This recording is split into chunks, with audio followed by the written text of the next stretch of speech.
जय श्री राधे कृष्ण। हमारे पिछले एपिसोड में आपने देखा कि नगीनों के काट के बारे में आपको बतलाया गया। इस एपिसोड में आपको नगीनों के घाट के बारे में बतलाया जाएगा। भारतवर्ष में विभिन्न घाटों मतलब कोण, स्टोन में भी कोण होते हैं। 4 कोण होते हैं, 3 कोण होते हैं, 2 कोण होते हैं, कई कोण होते हैं, घाट होती हैं। तो अलग अलग घाटे भी उनके अनुसार उनके नाम भी प्रचलित होते हैं। जैसे कुतुबी घाट है। चौकोर घाट के रत्नों को कुतुबी घाट कहा जाता है। जिस स्टोन में 6 कोने हो उसको 6 वास घाट कहते हैं। जिसमें 8 कोने हो उसको 8 वास कहते हैं। दराब घाट किसे कहते हैं? पानी के शक्ल वाले रत्न जो होते हैं, जैसे मून स्टोन है, पानी जैसा आपको दिखता है, तो इसको दराब घाट कहते हैं। गोल घाट वाले जो स्टोन होते हैं उनको गिरदा बोलते हैं। इसके अतिरिक्त और भी कई घाट है। पंचकोण है, त्रिकोणा है, सिंघाड़े के आकार का है, पतंग के आकार का है, मकरपारा के आकार का है, चंद्र अर्धाकार के आकार का है, विषयी आकार का है, मार्किस नेत्र इत्यादि कई प्रकार के घाट होते हैं। तो नगीनों के जो घाट हैं उनके स्वरूप के आधार पर भी उनके नाम दिए जाते हैं। अब बात आती है रत्नों की वजन, रत्नों का तौल।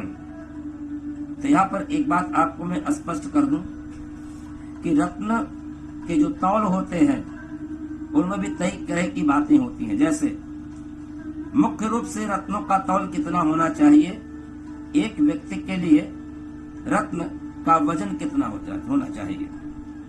तो देखिए, एक होते हैं रत्न और एक होते हैं उपरत्न। तो रत्नों की अगर हम बात करें तो रत्न के जो वजन हो वो जिस व्यक्ति को रत्न धारण करना है उस व्यक्ति के शरीर के वजन के अनुसार उस रत्न का वजन होना चाहिए। और उपरत्न अगर पहन रहे हो, जैसे उदाहरण के तौर पे आपके शरीर का वजन 70 किलो के आसपास है, तो 70 किलो के आसपास का वजन अगर है और आपको अगर रत्न धारण करने हैं तो कम से कम आप 7 रत्ती का स्टोन रत्न आप धारण करें, अगर रत्न धारण कर रहे हो। लेकिन अगर उपरत्न धारण कर रहे हैं तो यहाँ पर इसका वजन फिर बढ़ जाएगा, उससे 1.5 गुना हो जाएगा। यानी कि अगर 7 रत्ती का रत्न आपको आपके 70 किलो के वजन के बराबर पहनना है तो उपरत्न यदि आप पहनेंगे और आपका वजन 70 किलो के आसपास है तो आप 7 रत्ती में 3.5 रत्ती और बढ़ा लीजिए। और इसकी अधिकतम सीमा जो होनी चाहिए वो 14 रत्ती तक होनी चाहिए, 14 रत्ती के ऊपर नहीं, अगर 70 किलो का वजन है। तो इसी अनुपात और इसी अनुक्रम में रत्नों की तौल होनी चाहिए। अब पुराने जमाने में रत्नों का वजन तौलने के लिए मापें प्रचलित थी, तोला, रत्ती, माशा इत्यादि।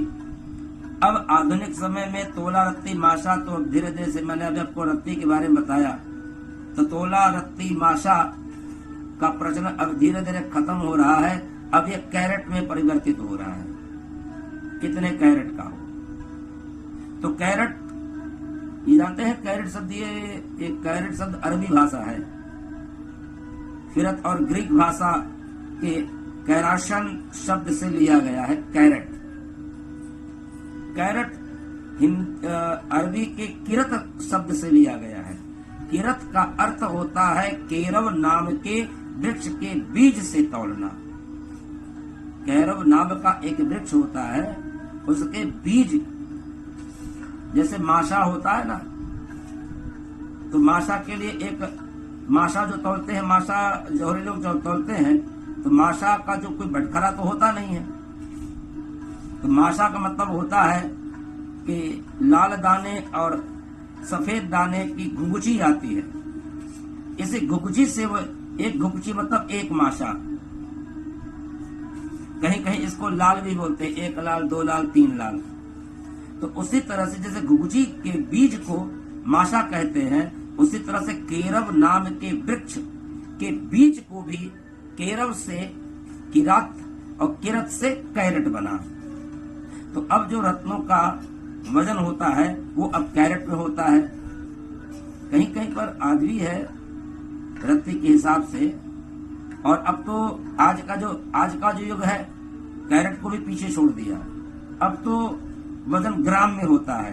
ये 3.5 ग्राम, ये 7 रत्ती का स्टोन आपको पहनना है तो 7.5 रत्ती का स्टोन तो ग्राम में ज्यादा से ज्यादा 3 और 3.5 ग्राम के आसपास आपका 7 रत्ती के आसपास आता है। लेकिन कोई ये निश्चित प्रमाण नहीं है। निश्चित प्रमाण केवल इतना ही है कि आप जो भी रत्न धारण करें अपने शरीर के वजन के दशांश, जैसे 70 किलो है तो 7 रत्ती, अब 7 रत्ती का देख लें 3.5 ग्राम, 3 ग्राम जो भी आता हो। तो जैसे कि 1 कैरेट मतलब 1/5 ग्राम के बराबर होता है, 1.5 ग्राम के बराबर 1 कैरेट होता है, ये पैमाना है। तो रत्नों की जो तौल है वो तौल रत्नों की ग्रेविटी और आपके शरीर के वजन पर निर्भर करता है। तो रत्नों के बारे में और भी ढेर सारी बातें बतलाई जाएंगी। रत्नों के प्राप्ति स्थल कहाँ है, विभिन्न रत्न संसार के विभिन्न भागों में पाए जाते हैं, किन क्षेत्रों में कौन सा रत्न विशेष रूप से पाया जाता है, इसका वर्णन आपको अगले एपिसोड में दिया जाएगा। तब तक के लिए जय श्री राधे कृष्ण।